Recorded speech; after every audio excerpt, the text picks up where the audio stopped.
بسم الله الرحمن الرحيم.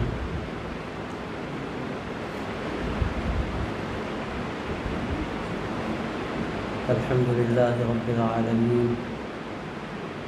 والصلاة والسلام على سيد المرسلين خاتم النبيين سيدنا ونبينا ومولانا محمد وعلى آله وصحبه أجمعين وعلى من تبعهم بإحسان ودعا بدعوتهم إلى يوم الدين. أما بعد،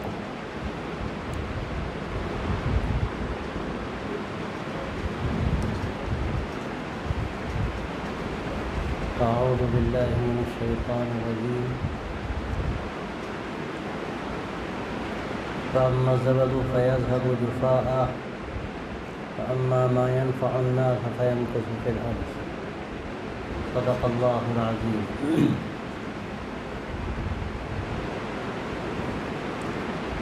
محترم علماء کرام اور میرے محترم دینی اور ایمانی بھائیوں،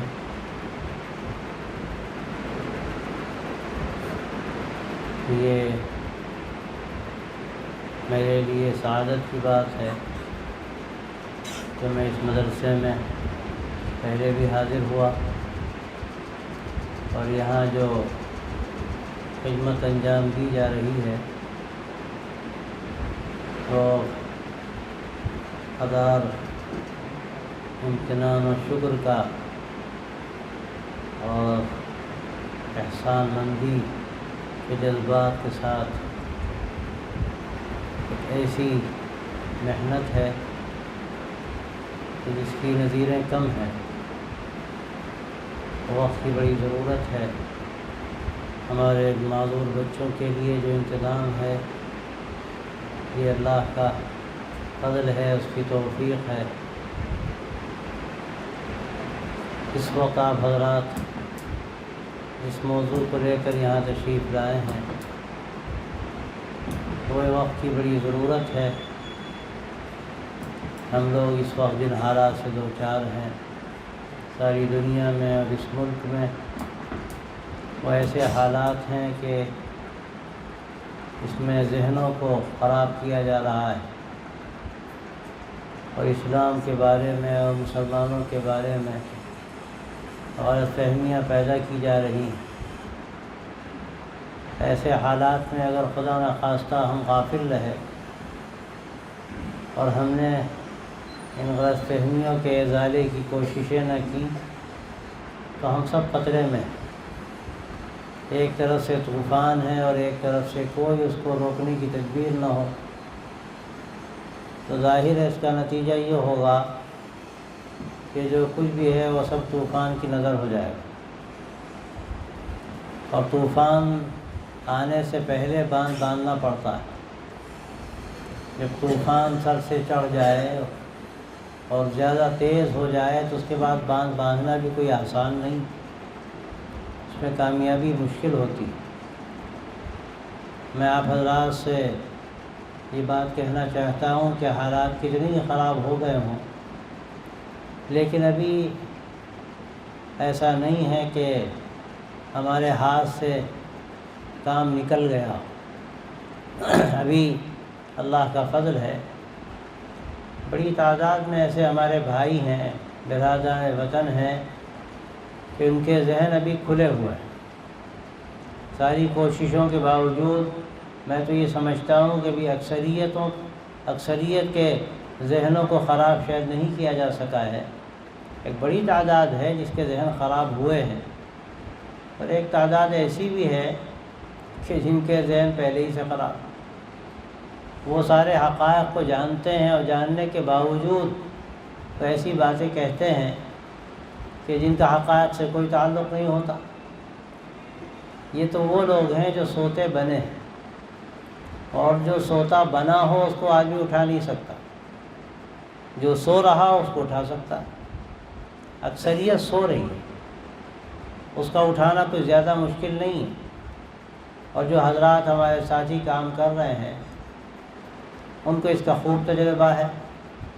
کہ جہاں اس طرح کی محنت ہوتی ہے وہاں اس کے فوائد سامنے آتے ہیں۔ تو ان حالات میں اس وقت بڑی ضرورت ہے اس کی۔ ایک طرف تیزی سے کوششیں کی جا رہی ہیں ذہنوں کو خراب کرنے کی، اور دوسری طرف ہمارے جو بھائی ہیں ان کو اس کا احساس نہیں، یعنی حالات خراب ہوتے چلے جا رہے ہیں، لیکن ہماری جو غفلت ہے اس غفلت پہ کوئی فرق نہیں پڑتا۔ یہ چیز خطرناک ہے۔ مایوسی کی چیز یہ نہیں ہے کہ حالات بگاڑے جا رہے ہیں، مایوسی کی چیز یہ ہے کہ ہم مقابلے کے لیے تیار نہیں، اور آدمی مقابلے کے لیے اگر تیار نہ ہو تو بعض مرتبہ بہت تھوڑی سی چیز بھی کافی ہو جاتی ہے ہلاکت تک پہنچانے کے لیے۔ آپ دیکھیے سمندر کے کنارے جو لہریں آتی ہیں کتنا پانی ہوتا ہے،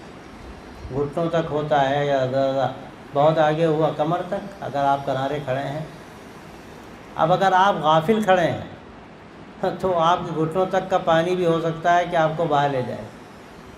لیکن آپ جمے ہوئے کھڑے ہیں تو ہو سکتا ہے کہ سینے تک بھی پانی آ جائے، لیکن آپ مستعد ہیں، وہ پانی آپ کو بہا کر نہیں لے جا پائے۔ مجھے اس کا تجربہ بھی ہوا، ایک سمندر کے کنارے میں گیا اور مجھے پہلے اس کا کوئی سابقہ نہیں تھا کہ لہریں اس طرح آتی ہیں۔ پانی کچھ زیادہ نہیں آیا، میرا خیال ہے گھٹنوں سے کچھ اوپر آیا ہوگا، لیکن میں سنبھل نہیں سکا۔ جب وہ پانی آنے کے بعد جانے لگا تو عجیب ہوتا ہے اس میں قصہ کہ لگتا ہے کہ نیچے سے زمین سرک رہی ہے، بالو جو کھسکتی ہے کہ آدمی اپنے آپ کو سنبھال نہیں پاتا۔ لیکن جو لوگ جانتے ہیں اور مستعد رہتے ہیں وہ تو پانی یہاں تک بھی آ جائے کوئی اثر نہیں پڑتا ان کے اوپر، وہ جمے کھڑے رہتے ہیں۔ تو اس کے لیے اگر آپ دیکھیے ہم جن حالات سے اس وقت دوچار ہیں، ہمارے سامنے جو مسائل ہیں، اگر ہم اس کے لیے پوری طرح تیار ہیں تب تو کوئی مسئلہ ہمارے سامنے نہیں ہے، لیکن اگر خدا نخواستہ ہم تیار نہیں ہیں تب تو وہی مثال ہے کہ نیچے سے زمین سرک رہی، پھر اپنے کو سنبھالنا کوئی آسان کام نہیں۔ تو میرے بھائیوں، اس وقت ضرورت سب سے بڑھ کر یہ ہے کہ ہمارے اندر بیداری پیدا، ہمارے اندر احساس ذمہ داری پیدا، ہم سوچیں کہ آج کے ان حالات میں ہم کیا کر سکتے ہیں۔ میں دیکھتا ہوں کہ اکثر لوگ مایوسی کی باتیں کرتے ہیں، عجیب بات، آدمی مایوسی کی بات کرے لیکن کوئی تیاری نہ کرے، اور عام طور پر ہوتا بھی ہے کہ آدمی کے اندر جب مایوسی پیدا ہوتی ہے تو اس کے ساتھ بزدلی بھی پیدا ہوتی ہے، اس کے ساتھ غفلت کے اندر اور اضافہ بھی ہوتا ہے۔ اس کی مثالیں تاتاریوں کا زمانہ آپ نے سنا ہوگا، ایک نوجوان کھڑا ہے، ایک بوڑھی خاتون آ کر کہتی ہے کہ میں تجھے ذبح کرنا چاہتی ہوں لیکن میرے پاس چھری نہیں، تم یہیں کھڑے رہو، میں چھری لے کر آتی ہوں اور تجھے ذبح کرتی ہوں۔ اب وہ جاتی ہے، چھری لے کر آتی ہے، اس کا گلا کاٹتی ہے، وہ بے سکت اور بے ہمت کھڑا ہوا۔ آدمی کے اندر یہ چیز بزدلی پیدا کرتی ہے جب وہ مایوسی کی طرف جاتا ہے۔ تو بھائیوں، سب سے پہلی بات تو یہ ہے کہ مایوسی کو اپنی لغت سے نکال کر ہم کو پھینک دینا چاہیے۔ اسلام کا مایوسی سے کوئی تعلق ہے ہی نہیں، اور اگر مایوسی ہے تو اسلام نہیں۔ لا تقنطوا من روح اللہ انہ لا یأس من روح اللہ الا القوم الکافرون۔ اللہ کی رحمت سے مایوس نہ ہو جاؤ۔ اللہ کی رحمت سے تو وہ لوگ مایوس ہوتے ہیں جو اللہ کے انکار کرتے ہیں۔ جو اللہ کو ماننے والے لوگ ہیں وہ اللہ کی رحمت سے، اللہ کی مدد سے کبھی مایوس نہیں ہوتے۔ لیکن افسوس کی بات یہ ہے کہ آج ہم مایوسی کی طرف جا رہے ہیں، اور یہ انتہائی خطرناک بات ہے۔ میں آپ سے صاف کہتا ہوں کہ مسئلہ یہ نہیں ہے کہ ہمارے خلاف سازشیں ہو رہی ہیں، وہ تو ہمیشہ ہوئی ہیں۔ مسئلہ یہ ہے کہ ہم نے اس کی تیاری کیا کی، ہم نے اس کے لیے تدبیریں کیا اختیار کی، یہ وقت کی بڑی ضرورت ہے۔ اور میں سمجھتا ہوں کہ پیام انسانیت کا جو کام ہے یہ اس وقت کو سنبھالنے کے لیے اور حالات کا مقابلہ کرنے کے لیے، اس چیلنج کو قبول کرنے کے لیے جو تدبیر ہو سکتی ہے، اس تدبیر کے اعتبار سے اگر ہم دیکھیں تو میں سمجھتا ہوں کہ اس سے بہتر کوئی کام نہیں، بلکہ یہی ایک کام ہے جو ہمیں ایک راستہ بتاتا ہے، ہمارے لیے راستہ کھولتا ہے۔ آپ دعوت کا کام کرنا چاہیں، آپ مدرسہ قائم کرنا چاہیں، آپ تبلیغ کا کام کرنا چاہیں، آپ مسجدیں تعمیر کرنا چاہیں، آپ دین کے اور کام کرنا چاہیں، یہ سارے کام جبھی ہو سکتے ہیں جب کہ فضا نارمل ہو۔ اگر فضا نارمل نہیں ہے تو کوئی کام بھی آپ کے لیے آسان نہیں، اور فضا کو نارمل اگر ہم کرنا چاہتے ہیں تو اس کا یہ ایک راستہ ہے کہ ہم لوگوں کے ذہنوں کو صاف کریں، ان کی غلط فہمیوں کو دور کریں، ورنہ کبھی فضا نارمل نہیں ہو سکتی۔ میں اس کی مثال دیتا ہوں کہ جیسے کوئی کالونی ہے، کوئی بڑا اچھا محلہ ہے، لوگ پڑھے لکھے لوگ رہتے ہیں، شریف لوگ رہتے ہیں۔ اب اگر کوئی ایسا شخص آ گیا جس کے بارے میں لوگ سمجھتے ہیں کہ یہ آدمی تو بہت ہی خطرناک، یہ اس کے یہاں کوئی بھروسہ نہیں، کیا کر بیٹھے، یہ چور قسم کا آدمی ہے، ڈاکو ہے، قاتل ہے، تو پورا محلہ ایک ہو جائے گا، کسی صورت سے اس کو وہاں سے روانہ کیا جائے، اس لیے کہ وہ یہ سمجھیں گے کہ اب اگر یہ رہ گیا تو ہم عافیت سے نہیں رہ پائیں گے، اور ہمارے حالات بھی شاید نارمل نہیں رہ پائیں گے۔ تو جب وہ وہاں پر آئے گا اور یہ فضا بنے گی تو بس وہاں کے حالات ان نارمل ہو جائیں گے، اور لوگ کوشش شروع کر دیں گے، سب کے سب الرٹ ہو جائیں گے کہ بھئی اس کو یہاں سے باہر نکالو، اور جب تک کہ وہ باہر نہیں نکال لیں گے ان کو چین نہیں آئے۔ اب اگر مسلمانوں کے بارے میں آپ سوچئے، لوگوں کے ذہنوں کو جب ان کے مسلمانوں کے بارے میں ایسا بنایا جا رہا ہے کہ یہ لوگ تو دہشت گرد ہیں، اور یہ ایسا کرتے ہیں، اور یہ ایسا کرتے ہیں، ان کی یہ صفات ہیں، ان کے اندر جہالت ہے، آپس کے جھگڑے ہیں، ان کے یہاں آپس میں لڑائیاں ہیں، مقدمے بازیاں ہیں، اور پھر گندے لوگ ہیں، نہ جانے کیا کیا میڈیا پیش کر رہا ہے۔ اب اس میڈیا کی باتوں کو لوگ یقین کے ساتھ لیتے ہیں، اور ظاہر اس کا کیا نتیجہ ہے؟ اس کا نتیجہ یہ ہے کہ وہ چاہتے ہیں کہ مسلمانوں کو ادھر سے ادھر کر دیا جائے، کہ یہاں رہنے نہ پائیں، اور رہیں تو کہ کنارے ڈال دیا جائے، ان کو، ان کا کوئی شمار قطار میں ان کا نام نہ رہے، ان کو شامل نہ کیا جائے۔ تو یہ جو تصور ہے، اس تصور کے بعد ہم کیسے سکون و اطمینان کی زندگی گزار سکتے ہیں؟ اس کے لیے جو حقیقت کے خلاف بات کہی جا رہی ہمیں اس کو بدلنا پڑے گا، ہمیں ذہنوں کو بنانا پڑے گا، اور یہ ایسے ہوگا کہ ہم لوگوں سے ملاقاتیں کریں، ہم اپنی زندگی کو ایسا بنانے کی کوشش کریں کہ لوگ محسوس کریں کہ جو بات کہی جا رہی ہے وہ بات حقیقت کے خلاف۔ میں تو ایک بات یہ کہتا ہوں کہ پانی چونکہ سر سے اونچا ہو گیا ہے تو اب تنہا انفرادی کوششیں بھی کافی نہیں ہیں، اس کے لیے اجتماعی طور پر بھی آگے آنے کی ضرورت ہے، اور یہ پیام انسانیت کے جو مشن ہے یہ حقیقت میں یہی اجتماعی کوشش ہے کہ ہم لوگوں تک پہنچیں اور اپنی زندگی کو لوگوں کے سامنے اس طرح پیش کریں کہ لوگ محسوس کریں کہ مسلمان کیسے ہوتے ہیں، حقیقت لوگوں کے سامنے آئے، اور یہ جو غلط فہمیاں ہیں ان غلط فہمیوں کو دور کیا جائے۔ میں نے آپ کے سامنے جو قرآن مجید کی آیت پڑھی ہے اس میں اللہ تبارک و تعالیٰ فرماتا ہے فَأَمَّا الزَّبَدُ فَيَذْهَبُ جُفَاءً وَأَمَّا مَا يَنْفَعُ النَّاسَ فَيَمْكُثُ فِي الْأَرْضِ، کہ جھاگ بیکار چلا جاتا ہے اور جو چیز فائدہ پہنچاتی ہے وہ زمین میں باقی رہتی ہے۔ آپ دیکھیے جو چیز بالکل بے فائدہ ہوتی ہے کوئی اس کو قبول نہیں کرتا، وہ بیکار ہو جاتی، اور اس کی مثال اللہ تبارک و تعالیٰ نے جھاگ سے دی ہے کہ پانی پہ پانی گرتا ہے تو اس میں جھاگ پیدا ہوتا ہے، اور جھاگ اس دور میں جس میں غلاظت بھی لوگ آج کل فروخت کر رہے ہیں اور اس کو بھی فائدہ مند سمجھا جاتا ہے، لیکن اللہ یہ اعجاز قرآن مجید کا مثال اللہ نے جھاگ سے دی ہے، جھاگ آج بھی کوئی فائدہ نہیں پہنچاتا، تو اللہ فرماتا ہے کہ وہ بیکار چلا جاتا ہے، لیکن جو چیز فائدہ پہنچاتی ہے اللہ کا فیصلہ ہے وہ زمین میں باقی رہتی ہے۔ اب مسلمان خدا نخواستہ اگر اپنی افادیت ثابت نہیں کریں گے تو اس کا ڈر ہے کہ اللہ تعالیٰ کہیں ان کے بارے میں کوئی دوسرا فیصلہ نہ کر دے، اور اگر مسلمانوں نے اپنی افادیت ثابت کی تو جب اللہ تعالیٰ جمادات کے بارے میں جن کے اندر جان بھی نہیں ہے یہ فیصلہ فرماتا ہے کہ اگر وہ فائدہ پہنچانے والی چیز ہے زمین میں باقی رہتی ہے، تو یہ انسان جس کو اللہ تعالیٰ نے ایک عقل دی ہے اور حرکت کا اور کام کرنے کا ایک سلیقہ دیا ہے، اور پھر سب سے بڑھ کر جو اللہ کے ماننے والے ہیں، ایمان والے ہیں، ان کو اللہ تعالیٰ کیسے فنا کر دیں گے اگر یہ اپنی نافعیت ثابت کرے، اور وہ نافعیت بھی کیسی؟ ایسی نافعیت جو حقیقی ہے، دنیا میں فائدہ پہنچانا، اور آخرت کے اعتبار سے دیکھا جائے تو وہ بھی فائدہ پہنچانے والا عمل۔ یہ چیز ایسی ہے کہ جو انسان کو قوت بقا عطا کرتی،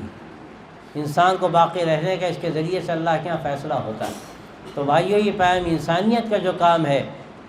اگر دیکھا جائے تو یہ حفاظت کا کام، حفاظت مسلمین کا کام، اگر مسلمان یہ کام کریں گے تو اللہ کی طرف سے ان کی حفاظت کا فیصلہ ہوگا، اور یہ ایسا کام ہے کہ میں سمجھتا ہوں کہ دعوت کے لیے میدان سازی کا کام ہے۔ اگر آپ یہ کام نہیں کریں گے تو آپ دعوت کا کام شاید آسانی کے ساتھ نہیں کر پائیں گے۔ بہت سے لوگ ایک بات کہتے ہیں اور وہ یہ کہتے ہیں کہ آپ یہ پیام انسانیت کا کام کیوں کرتے ہیں؟ آپ کو کھل کے دعوت کا کام کرنا چاہیے، اور یہ سیرت ہے۔ اللہ کے نبی صلی اللہ علیہ وسلم بازاروں میں تشریف لے جاتے تھے، کھل کر فرماتے تھے کہ قولوا لا الہ الا اللہ تفلحوا، لا الہ الا اللہ کہو تم کامیاب ہو جاؤ۔ تو جب آپ صلی اللہ علیہ وسلم نے دعوت کھل کر دی، اور اس سے پہلے کوئی آپ صلی اللہ علیہ وسلم نے رفاہی کام نہیں کیے اس طرح کے، تو آپ یہ کام کیوں کرتے ہیں؟ میں عرض کرتا ہوں آپ غور کیجئے سیرت طیبہ پر۔ اللہ کے نبی صلی اللہ علیہ وسلم کے یہ 40 سال کا زمانہ گزرا ہے، نبوت سے پہلے کا 40 سال کا زمانہ، میں کہتا ہوں کہ وہ 40 سال کا زمانہ پورا کا پورا آپ صلی اللہ علیہ وسلم کے بلند اخلاق کا آئینہ دار ہے۔ یہی تو پیام انسانیت، انسانیت کے جو اعلیٰ قسم کے ویلیوز ہیں، اس کے جو اقدار ہیں، معیار ہیں، آپ صلی اللہ علیہ وسلم نے ان 40 سالہ جو آپ کی مبارک زندگی ہے، کس طرح اس کو آپ نے اختیار فرمایا۔ جو حلف الفضول کے موقع پر آپ صلی اللہ علیہ وسلم نے معاہدہ کیا، وہ معاہدہ کیا ہے؟ بہت پہلے کی بات ہے نبوت سے، کہ سب جمع ہو گئے اور آپ صلی اللہ علیہ وسلم اس پہ شریک ہیں، اور یہ بات کہی جا رہی ہے کہ بھائی کوئی ظلم کرے گا تو ہم ہاتھ پکڑ لیں گے، ہم کمزوروں کی مدد کریں گے، ضرورت مندوں کی مدد کریں گے۔ آپ صلی اللہ علیہ وسلم اس معاہدے میں شریک ہیں، اور یہی تو آج جو کام ہو رہا ہے پیام انسانیت کا کام، حقیقت میں آپ دیکھیے کہ یہ اسی حلف الفضول کی یادگار ہے۔ آپ صلی اللہ علیہ وسلم نے خود یہ بات فرمائی تھی اسلام کے بعد کہ اگر آج بھی کوئی ایسے معاہدے کی دعوت دے تو میں قبول کرنے کے لیے تیار ہوں، لیکن اسلام تو اسی معاہدے کا نام ہے۔ اسلام میں تو یہی تعلیمات دی گئی ہیں، ہم کو یہی سبق دیا گیا، ہمیں یہی اخلاق سکھائے گئے، اب کسی الگ معاہدہ کرنے کی ضرورت نہیں ہے۔ لیکن آپ غور کیجئے کہ نبوت سے پہلے کی جو آپ صلی اللہ علیہ وسلم کی زندگی تھی، وہ زندگی اعلیٰ ترین انسانی زندگی کا نمونہ ہے، اعلیٰ ترین انسانی زندگی کا نمونہ ہے۔ آپ صلی اللہ علیہ وسلم نے جس طرح لوگوں کے ساتھ سلوک کیا، برتاؤ کیا، اس کے واقعات ایک دو نہیں دسیوں واقعات ہیں، کہ کمزوروں کی مدد کرنا، ضرورت مندوں کے کام آنا، کوئی بیمار ہے اس کی عیادت کے لیے تشریف لے جانا، اور اس طرح کے دسیوں واقعات سیرت طیبہ میں بعثت سے پہلے کے ملتے ہیں، جو حقیقت میں یہ میدان سازی کا ایسا عمل تھا، اور ایک ایسا کردار اور ایک ایسا مثالی نمونہ نبوت سے پہلے لوگوں کے سامنے آیا، کہ اس کے بعد جب آپ صلی اللہ علیہ وسلم کی طرف سے دعوت کا عمل ہوا تو لوگوں کو یہ سوچنے کی ضرورت نہیں تھی کہ آخر یہ کون صاحب ہیں اور کون سی دعوت پیش کر رہے ہیں۔ اس بات کو سب مانتے تھے کہ آپ صادق ہیں، آپ امین ہیں، آپ کے اخلاق زندگی کا معیار وہ ہے جس کی مثال ملنی مشکل ہے۔ ظاہر ہے کہ ایسا انسان جب کوئی بات کہے گا تو آدمی پہلے مرحلے پر متوجہ ہوگا، اور آپ جانتے ہیں کوہ صفا پہ کیا ہوا؟ آپ صلی اللہ علیہ وسلم کی اسی انہی اخلاق اور آپ کے اعلیٰ قسم کی جو صفات تھی، ان صفات کا نتیجہ تھا کہ جب آپ نے یہ بات فرمائی، اے لوگوں اگر میں تم سے کہوں کہ پہاڑ کے اس طرف ایک لشکر ہے جو تم پر حملہ آور ہونا چاہتا ہے، تم بات مانو گے؟ کیا کہا لوگوں نے؟ ہاں آپ اگر کہتے ہیں تو ہم ضرور مانیں گے، آپ نے کبھی غلط بات نہیں کہی۔ یہ نمونہ آپ صلی اللہ علیہ وسلم کی زندگی کا موجود تھا۔ آج ہمارا حال کیا ہے؟ آج ہم مسلمانوں کا حال کیا ہے؟ ایسا ذہن و دماغ کو مسخ کر دیا گیا ہے کہ لوگ سمجھتے ہیں کہ اگر مسلمان ہے تو جھوٹا ہے، اگر مسلمان ہے تو ظالم ہے، اگر مسلمان ہے تو لیماری کرتا ہے، اگر مسلمان ہے تو دغا بازی کرتا ہے۔ گویا کہ وہ ساری غلط باتیں جس کا اسلام سے اور انسانیت سے کوئی جوڑ نہیں ہے، وہ مسلمانوں کی طرف منسوب کی جاتی ہے۔ اب اگر اپنی اس ہم بھیانک تصویر کے ساتھ اسلام کی بات کہتے ہیں تو پہلے مرحلے میں کہیں گے یہ جھوٹا مکار انسان، ظالم، یہ کون سے مذہب کی بات کرتا ہے، یہ جھوٹا، اس کا مذہب جھوٹا۔ تو اس لیے میں یہ بات عرض کرتا ہوں کہ پہلے ہمیں اپنی تصویر کو ٹھیک کرنا پڑے گا، پہلے ہمیں اپنی تصویر کو ٹھیک کرنا پڑے گا، پہلے ہم نے خود اپنی بدعمالیوں سے، بد اخلاقیوں سے جو اپنے چہرے پر، پیشانی پر داغ دھبے ڈالے، ان کو صاف کرنا پڑے گا۔ پھر ہم صاف ستھری پیشانی کے ساتھ جب دعوت کو لے کر سامنے آئیں گے، ہر شخص ہماری بات سنے گا، کم از کم سننے کے لیے تیار ہوگا۔ قبول کرنا نہ کرنا تو اللہ کی طرف سے ایک فیصلہ ہے، وہ ہوگا جو اگر کسی کے حق میں مقدر ہے تو قبول کرے گا، نہیں تو نہیں کرے گا۔ لیکن میرے دوستو، پہلا مرحلہ کیا ہے؟ ہم اپنے آپ کو اس قابل تو بنائیں کہ ہم جب میدان عمل میں آئیں تو لوگ ہمیں دیکھ کر بدعت نہ جائیں اور یہ نہ سمجھیں کہ یہ جو کہہ رہا ہے اس کی بات تو ماننی نہیں، یہ تو غلط باتیں کہتا ہے، صحیح بات نہیں کہتا۔ تو اللہ کے نبی صلی اللہ علیہ وسلم کی جو مبارک زندگی مکہ مکرمہ میں گزری، اس میں نبوت سے پہلے کی جو زندگی ہے، اور آگے بڑھ کر اگر میں یہ عرض کروں کہ اس کے بعد میں بھی آپ صلی اللہ علیہ وسلم کے جو نمونے زندگی کے ہیں محبت کے، انسانیت کے، وہ تو ایسے تھے کہ آپ پر تو لوگ جان نچھاور کرنے کو تیار تھے۔ آپ صلی اللہ علیہ وسلم کی بات اس کے بعد کیسے مؤثر نہ ہوتی، لیکن آپ غور کیجئے کہ اس کے بعد بھی کیا کچھ نہیں ہوا، کس طرح نہیں ستایا گیا، یہ سب کچھ ہوا۔ آپ صلی اللہ علیہ وسلم کی بات ماننا اور آپ کو صادق و امین سمجھنا، یہ سب کچھ تھا، لیکن اس کے بعد جب اسلام کی آپ نے دعوت دی تو لوگوں نے مخالفت کی۔ اب اگر لوگوں کی کسی کی تصویر صاف نہ ہو اور وہ جا کر ایسی بات کہہ دے جس سے لوگ